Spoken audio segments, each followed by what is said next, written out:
ایک عالم مر رہا تھا غریب، اور سکرات کے دنوں میں بیماری میں اس نے ایک بادشاہ کو خط لکھا، بادشاہ کو فرمایا انا کالذی احتاج ما یحتاج، بولو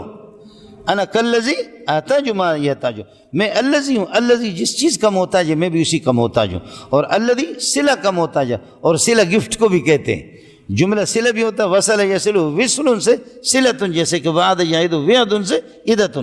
انا کالذی احتاج ما یحتاج، میں الذی ہوں، الذی جس چیز کا محتاج ہے میں بھی اسی چیز کا محتاج ہوں، یعنی الذی کو صلہ کی ضرورت ہے، میں بھی الذی کی طرف محتاج ہوں، مجھے بھی صلہ کی ضرورت ہے، کچھ پیسے تو دے دو اپنا علاج تو کروں۔ صلہ گفٹ کو بھی کہتے ہیں، عطیہ انعام کو بھی کہتے ہیں۔ بادشاہ نے جب وہ پرچی پڑھی تو وہ رونے لگے، کہنے لگے اس قسم کے علماء، اور یہ ہے کہ ہماری غفلت کہ ہم ان کی طرف کوئی توجہ نہیں کرتے۔ آیا مسئلہ سمجھیں؟ تو یہ عائد ہوتا ہے، لیکن عائد جب فضلہ ہوتا ہے یعنی زائد، جیسے کہ عائد زائد ہے یہاں پر، انعمت بہا جار مجرور بھی زائد ہے اور مفعول کا، اس لیے اس کو عام قرآن میں حذف کرتے تعمیم کے لیے۔ قل یا ایھا الکافرون لا